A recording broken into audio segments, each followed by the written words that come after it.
një disa centimetra duke sjellë kështu problematika të gjithë këtyre situatës në shtetin e Durrësit. Pra po thua që ambientet e paraburgimit ku qëndron Erion Veliaj ka rrezik ndoshta për përmbytje, po thua Albana?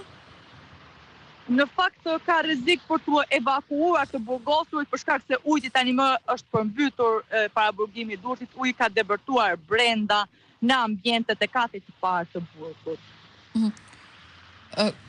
Pra, janë marrë masa për evakuimin, është duke u punuar për diçka të tillë, se është shumë e rëndësishme kjo, duke qenë se janë eksponent shumë të rëndësishëm të politikës, të cilët janë duke vuajtur dënimin e tyre atje.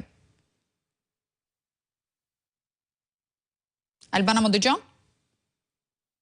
Okej, kemi një problem me komunikimin, është e kuptueshme dhe për shkak të kushteve atmosferike dhe problematikave që ka tashmë me valët. Dëgjohem? Po, dëgjohesh Albana.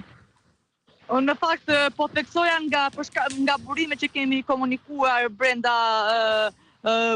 paraburgimit të Durrësit, theksojmë se situata është të rënduar në atë zonë dhe mund të merren masat nga momenti në moment për shkak se uji ka debërtuar në katin e plambit dhe katit të parë të paraburgimit. E qartë, por nuk e kemi një informacion zyrtar, pra këto janë të marra në rrugë konfidenciale, nuk ka diçka konkrete që ndoshta i është komunikuar nga ana e institucionit në fjalë. Akoma nuk kemi një komunikim zyrtar nga ana e institucionit të paraburgimit të Durrësit, ndërkohë që pritet ndoshta të japi një komunikim zyrtar për të marrë masat brenda burgut të Durrësit, por ajo çfarë mund të themi është që momentalisht situata është paraburgimi i Durrësit tani më është i përmbytur në ambient të katit të parë. Kjo është situata që vjen pikërisht në qytetin e Durrësit, ku mund të themi shumë familje tani më janë në pushtimin e ujit që nga katër rrugët të Flakës deri në zonën e Plepave, ku pothuajse është bllokuar totalisht aksi rrugor i Plepave dhe rruga dytësore e Golemit.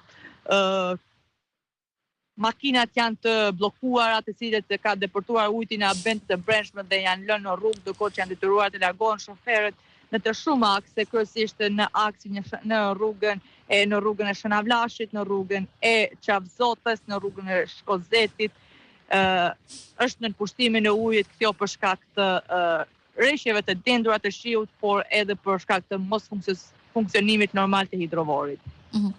E qartë. Mirë, të falenderoj shumë Albana për gjitha këto informacione që na përcolla. Ju përshëndes Neda, do ngelemi në kontakt.